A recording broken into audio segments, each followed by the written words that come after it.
The real Michele Reiner story. What the documents show about 18 years nobody talked about. Romy Reiner did not call 911 herself. She ran. Her roommate, who lived with her directly across the street from her parents' Brentwood property, placed the call at 3:38 p.m. on December 14, 2025. LAPD responded. Inside the master bedroom, Rob Reiner and Michele Singer Reiner were found dead. The Los Angeles County Medical Examiner confirmed the cause. Multiple sharp force injuries for both. The manner of death, homicide. They died, the death certificate stated, within minutes of each other. This script does not start with the director. Every outlet ran that story. This script starts and ends with Michele Singer Reiner, the woman named second in every charge announcement, every tribute, every headline. That ends here. She was 70 years old on December 14, 2025. She held an Emmy nomination. She had spent 3 decades as a consistent private force for LGBTQ equality. She built a marriage that lasted 36 years, a career that spanned 5 decades, and a family inside that Brentwood home. What the documents show, and what this script covers in 10 chapters, is the 18-year record that preceded that Sunday. 5 documented interventions, 1 court-ordered conservatorship that ended without renewal, a film the family made using their own names to put the crisis on public record. None of it stopped what happened in the early morning hours of December 14th. If you want to understand what this case is actually about, stay with this. Subscribe to Guilt Veil and turn on notifications, because Michele Singer Reiner is not a supporting character in this story. The evidence makes her the whole story. Michele Singer Reiner was born March 3, 1955 in New York City. Her mother was a survivor of Auschwitz. She described her childhood directly in interviews as one marked by a mother who was not a good role model and parents whose marriage was not a good one. She built her way out through work. She started as a photographer's assistant and built that into a freelance practice that placed her work in Fortune magazine and on the covers of major books. In 1987, she photographed Donald Trump for the cover of The Art of the Deal. She later described the assignment, in a single documented word, as regrettable. In 1989, she walked onto the set of When Harry Met Sally as a still photographer. Rob Reiner told the New York Times that year, "I look over and I see this girl and, whew, I was attracted immediately." They married within 7 months. That marriage lasted until December 14, 2025. The ending of When Harry Met Sally was not the ending Rob Reiner originally planned. The script called for Harry and Sally to part permanently. Rob changed that after meeting Michele on his own set. He told The Guardian in 2018, "Originally, Harry and Sally didn't get together, but then I met Michele and I thought, okay, I see how this works." That decision produced one of the most referenced romantic comedies in American cinema. Michele Singer Reiner never sought public credit for it. That pattern, doing substantive work without seeking acknowledgement, defines her professional record across 5 decades. She shot the campaign photography for Misery in 1990. Kathy Bates told NBC News after Michele's death, "She was a gifted photographer. She shot my beautiful photos for the Misery campaign. My heart breaks for them both." Those images became some of the most recognized promotional photographs in American horror film history. She became co-president of Castle Rock Entertainment. She produced Shock and Awe in 2017, examining how U.S. media covered the governmental case for the Iraq War. She produced God and Country, a documentary on Christian nationalism.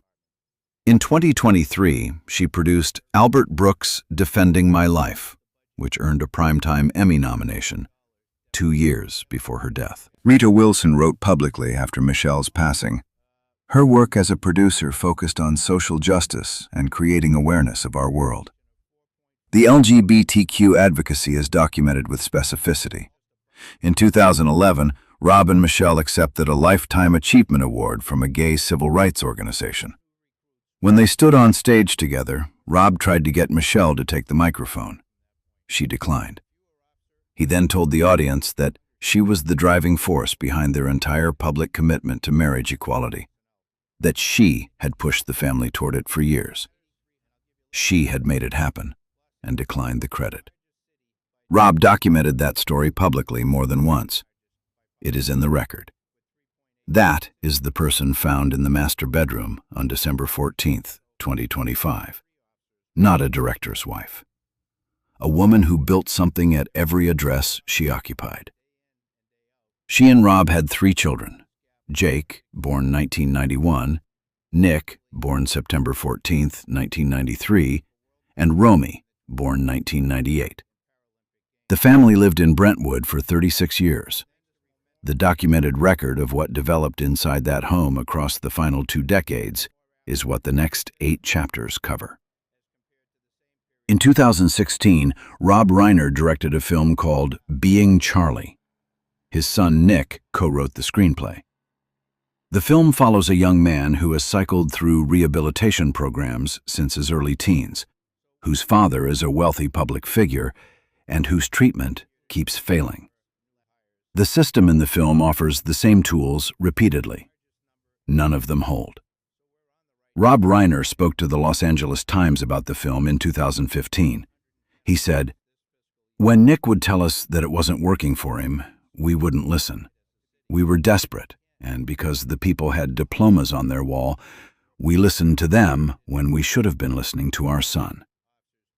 That is a parent, on the public record, describing a documented failure in real time. Nick Reiner was born September 14th, 1993. He began using drugs at 14. His first residential rehabilitation stay came at 15. By 2016, when he gave an interview to People magazine, he had completed 18 documented rehab stays. He told People there were periods when he slept on the streets of Los Angeles for weeks. He was, by his own account, homeless and addicted, while his parents maintained a home in one of the most resource-rich residential areas in the United States. That gap between available resources and achieved outcomes is the factual center of this case. The Reiners were not navigating an underfunded system from a position of financial limitation. They had access to private residential treatment and, eventually, a court-ordered private fiduciary. The record shows decades of engagement with every available tool. What it does not show is any tool that produced stable, long-term outcomes. Nick told People in 2016 that writing Being Charlie alongside his father had been a period of genuine closeness. He said, "Now I've been home for a really long time, and I've sort of gotten acclimated back to being in LA and being around my family." That interview was published 9 years before December 14th, 2025. Rob Reiner said in that same publicity cycle that making the film had been the hardest professional experience of his life, precisely because the story was not fictional. It was his son's life. It was Michele's life. They chose to make it public because they believed other families in the same situation deserved to see it named and documented. The crisis did not stop when it became public. The welfare checks documented from 2019 came 3 years after the film's release. Being Charlie was a transparency, not a resolution. The first documented police response to the Reiner property appears in law enforcement records from February 25, 2019. The call was logged at 9:51 p.m. and classified as a welfare check. The call log included a notation directing the responding officer to check with a woman at the residence. The New York Times reported this in January 2026, citing law enforcement records. That was not the only response. Multiple outlets confirmed LAPD officers had been called to the Reiner property on multiple occasions in the years before December 14, 2025. A welfare check under California law is a request for law enforcement to confirm a person is physically safe. Officers respond, assess the immediate situation, and determine what action is legally available. Unless an individual presents an immediate documented danger to themselves or others, officers cannot compel treatment or remove someone from a private residence. California's 5150 hold, the mechanism for involuntary psychiatric hospitalization, requires the person be a danger to themselves, a danger to others, or gravely disabled due to a diagnosed mental disorder. Meeting that threshold at the moment of contact during a welfare check is a specific and narrow legal bar. The welfare check record documents a sustained pattern of concern at that address. Someone reached the threshold of a law enforcement call on multiple occasions. The record does not specify who placed each call. It records that officers came and then left, and the situation continued. California's mental health crisis response system has been subject to sustained documented criticism for more than 2 decades. The welfare check is the first formal tool most families encounter. It is designed to respond to a moment of acute danger. It is not designed to resolve a decade of accumulated psychiatric and addiction crisis. The February 2019 welfare check came 3 years after Being Charlie was released. 3 years after Rob Reiner stated publicly that available treatments were not producing results. The formal law enforcement response began where it legally could. It reached its limit each time. The record does not show what happened between each welfare check and the next. It shows only that the calls were made, the officers came, and the threshold for further legal action was not met at the moment of each contact. That is a structural limitation, not an individual failure. The available instrument was a welfare check. The welfare check is what they had. It was not enough. The next available instrument was the conservatorship. That arrived in 2020. In 2020, Nick Reiner was placed under a court-ordered mental health conservatorship. The New York Times reported this in January 2026, confirmed by a clerk at the Los Angeles Superior Court. The conservatorship was established under California's Lanterman-Petrus Short Act, an LPS conservatorship. A licensed fiduciary named Stephen Baer was appointed as Nick's conservator by the court. An LPS conservatorship is not voluntary. It follows an involuntary psychiatric hospitalization and requires judicial approval. The Lanterman-Petrus Short Act requires a finding of grave disability, a mental disorder rendering the individual unable to provide for their own basic needs without assistance. A court must find that standard met before appointing a conservator. The conservatorship authorizes medical decisions, including compelled psychiatric medication. The diagnoses documented in reporting on Nick's case were schizophrenia and schizoaffective disorder. Both are chronic psychiatric conditions. Schizophrenia involves disruptions in thought, perception, and behavior, including hallucinations and delusions. Schizoaffective disorder combines features of schizophrenia with mood disorder symptoms. Both are manageable with consistent, sustained treatment. Both carry elevated risk of deterioration when treatment is interrupted. Stephen Baer declined after December 2025 to discuss the specifics. He told the New York Times, "Mental illness is an epidemic that is widely misunderstood, and this is a horrible tragedy." The conservatorship lasted 1 year. It ended in 2021. It was not renewed. The LA Superior Court clerk confirmed the termination date. No publicly filed documentation explains whether a renewal petition was filed and denied or never initiated. California law permits annual renewal if the grave disability criteria continue to be met, but requires a petition. If no petition is filed, the conservatorship lapses. It lapsed in 2021. In 2023, California signed Senate Bill 43 into law, expanding the definition of grave disability to include substance use disorders, the precise category Nick's documented diagnoses describe. The bill was signed more than 2 years after his conservatorship had already ended. Its intent was to close exactly the kind of gap the Reiner family had already fallen through. The legislative acknowledgement of that gap came too late to affect this case. The gap it was designed to address had been open for this family since 2021. After the conservatorship ended in 2021, Nick Reiner was living on the Brentwood property with his parents. Detectives who arrived December 14, 2025, confirmed in press statements that Nick had been occupying the guest house on the property at the time of the deaths. Rolling Stone, citing family sources, reported that Rob and Michele had specifically asked Conan O'Brien's team for permission to bring Nick as their guest to O'Brien's Christmas party on December 13th, meaning he was in active, regular contact with his parents the night before their deaths. The guest house arrangement is a specific, documented detail.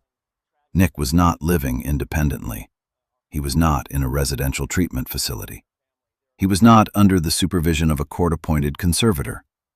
He was on the same property as his parents, in the guest house, 4 years after the conservatorship ended. California's mental health system provides no legal mechanism for mandatory, ongoing monitoring after an LPS conservatorship terminates. No automatic check-in requirement. No mandated referral to supervised outpatient care. No state-issued follow-up protocol. The conservatorship ends, and the individual returns to whatever private arrangements exist. For the Reiner family, those arrangements meant the guest house on the same property where they had lived for 36 years, the home Michele Singer Reiner had built and maintained since 1989. What those 4 years between 2021 and December 2025 looked like inside that property is not fully detailed in the public record. Northeastern University criminology professor James Allen Fox, who maintains a national database of parricide cases, noted after the December 14th deaths that only 8% of the parricides in his dataset involved the death of more than one parent. His database recorded 89% of parricide assailants are male. He cautioned that available public information in the case remained substantially incomplete. Carlos Cuevas, professor of criminology at Northeastern and co-director of the Violence and Justice Research Lab, told the same outlet, "A lot of times these are situations where the violence was much more impulsive and situational."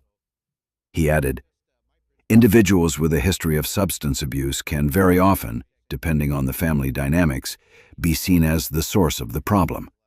And a lot of times, that makes things worse rather than better." He was characterizing documented research patterns. The Reiner case's documented facts fall inside those patterns. On the evening of December 13th, 2025, Rob and Michele Reiner attended a Christmas party hosted by Conan O'Brien. Sources familiar with the family confirmed to Rolling Stone that Rob and Michele had asked O'Brien's team for permission to bring Nick as their guest. He attended with them. At the party, Nick approached Bill Hader, who was in a private conversation with 2 other guests. Hader told Nick the conversation was private. A source present at the party told reporting outlets that Nick stood still after being told this, stared at Hader, then left the area. A separate witness described Nick's demeanor throughout the entire evening as flat and emotionless. That witness said they initially assumed he might be a young comedian because of how out of place he seemed. They caught his eye later in the evening and described his affect as unchanged, flat, expressionless. 2 observers, independent accounts, consistent descriptions. At some point, the Reiner family left early. Rob reportedly addressed Nick's behavior after they departed. A source close to the family offered a different characterization to the New York Times, that the Reiners had grown accustomed over many years to managing Nick's behavior in social settings, and that the early departure was not the dramatic confrontation some coverage implied. That source also noted the family had dealt with far more serious incidents over the years and would not have left solely because of this one. Two sources, two readings of the same evening. What neither disputes: Nick was there. His behavior was independently noted by at least two people who did not know him, and the family left before the party ended. The next confirmed point in the timeline is the 911 call at 3:38 p.m. the following afternoon. At the 2026 Academy Awards on March 2nd, hosted by Conan O'Brien, Billy Crystal delivered a tribute to both Rob and Michele from the stage of the Dolby Theater. Jamie Lee Curtis stated publicly in April 2026 that Rob and Michele had served as her daughter's godparents. The circle of people Michele Singer Reiner had entered and stayed in was documented publicly across the 4 months after her death. She had arranged for her son to come to that Christmas party because she had not stopped. The record of December 13th confirms that exactly. She made the call. She asked permission. She brought him. That is what 18 years of documented effort looks like at its final recorded point. The deaths occurred in the early morning hours of December 14th, 2025. That timeline was confirmed in the charging documents filed by the Los Angeles County District Attorney's Office on December 16th. The DA's filing stated the killings occurred in the early morning hours before Nick Reiner fled the property. The bodies were not discovered until the afternoon. At 3:38 p.m., a 911 call was placed by Romy Reiner's roommate. Romy, age 27, had crossed the street to her parents' home, found her father's body in the master bedroom, and left the property before emergency services arrived. LAPD Assistant Chief Dominic Choi confirmed at a December 16th press conference that the bodies were found in the master bedroom and that the couple had been fatally stabbed. LAPD's Robbery Homicide Division assumed lead on the investigation. A search warrant was issued for the property. Detectives confirmed through family interviews that Nick had been living in the guest house. He was not at the address when law enforcement arrived. LAPD Chief Jim McDonnell confirmed on December 15th that his department had worked through the night and taken a suspect into custody. At approximately 9:15 p.m. on December 14th, LAPD gang officers located Nick Reiner in University Park, adjacent to the University of Southern California campus. He was arrested. Initially held on $4 million bail, he was subsequently ordered held without bail. He was transported to the Twin Towers Correctional Facility in downtown Los Angeles and placed in the mental health unit. On December 17th, Nick appeared in a Los Angeles courtroom for the first time. He wore a sleeveless blue suicide prevention garment with a shackle at his waist. Court procedures barred cameras from capturing a direct image of him. He spoke once. When the judge asked him to confirm he was waiving his right to a speedy arraignment, he said, "Yes, Your Honor." That was the entirety of his participation in the proceeding. Attorney Alan Jackson told reporters outside the courthouse that the deaths were a devastating tragedy for the family and that the case involved very complex and serious issues. He did not specify what those issues were. The LA County Medical Examiner released official findings the same day. Both Rob and Michele Reiner died from multiple sharp force injuries. Both deaths were classified as homicide. The death certificates confirmed they died within minutes of each other. The case was presented to the DA's office on December 16th, less than 48 hours after the 911 call.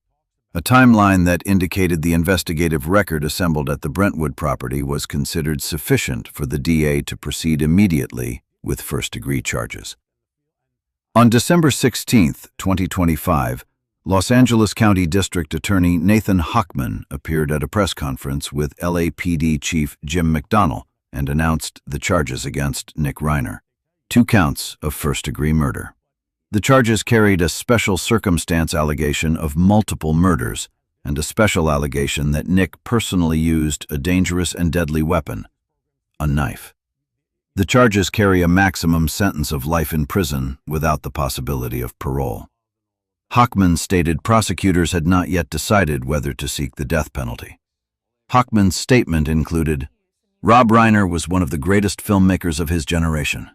His murder and his wife of more than 35 years, Michele Singer Reiner's murder, are shocking and tragic. We owe it to their memory to pursue justice and accountability." He named Rob first. Every major outlet named Rob first. This script does not follow that ordering. It follows the documented record of who Michele Singer Reiner was, independent of the name she carried after 1989. Nick Reiner's arraignment, originally scheduled for January 7, 2026, was delayed. On February 23, 2026, he entered a not guilty plea in open court. He was denied bail and ordered to remain in custody. A preliminary hearing was scheduled for April 29, 2026. As of this script, that hearing had not yet occurred. No trial date had been set. No verdict existed. What the assembled record shows in sequence: a family that identified a psychiatric and addiction crisis when Nick was 14, 18 documented rehabilitation stays by 2016, a semi-autobiographical film that year, putting the crisis on public record, using their own names and their own words. Police welfare checks at the Brentwood property, documented from no later than February 2019.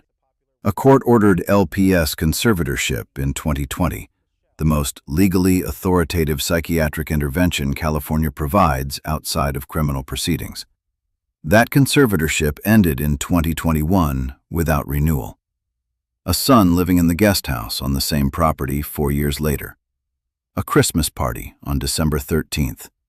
A 911 call at 3:38 p.m. on December 14th, 2025. Every point in that sequence is confirmed in the public record. There is no speculation in this timeline. It is what the documents show. The preliminary hearing in the case of People v. Nicholas Reiner was scheduled for April 29, 2026. No trial date had been set. No verdict existed. The case remained active in the pre-trial phase of California criminal proceedings. On December 17, 2025, Jake and Romy Reiner released a joint statement. It read in part, "Words cannot even begin to describe the unimaginable pain we are experiencing every moment of the day. The horrific and devastating loss of our parents, Rob and Michele Reiner, is something that no one should ever experience. They weren't just our parents. They were our best friends." The statement was 5 sentences. It did not mention their brother by name. Michele Singer Reiner was 70 years old on December 14, 2025. She held an Emmy nomination from 2023. She had a marriage that lasted 36 years and produced, according to the 2 children who issued that statement, her best friends. She changed the ending of When Harry Met Sally by walking onto a set in 1989. She photographed the real faces of the people and institutions she moved through. And when the record of an assignment conflicted with who she had become, she named that conflict once and moved forward. She built a career from a photographer's assistant role. She built a production company that released politically serious work into her late 60s. She built a body of advocacy that colleagues credited, publicly and by name, with moving them toward action. She built a home that her daughter lived directly across the street from. On December 13th, she arranged for her son to come to a Christmas party because she had not stopped trying to include him in the life she had built. She built something for 70 years and kept building it the night before her death. The record shows 1 year of court-ordered care, 2020 to 2021, and then 4 years without a formal intervention before December 14th, 2025. That is not a verdict on Nick Reiner, whose case is ongoing. It is not a verdict on the family. It is a documented gap. California law permitted that gap to exist. This family fell into it. They were not the first. The structure that produced it is still in place. Michele Singer Reiner deserved more than a gap. She built something. The record shows exactly what she built and exactly what it cost her. Subscribe to Guilt Veil and turn on notifications so you never miss a story. If this case moved you, share it. Someone out there needs to hear it. Every case, every truth, every verdict.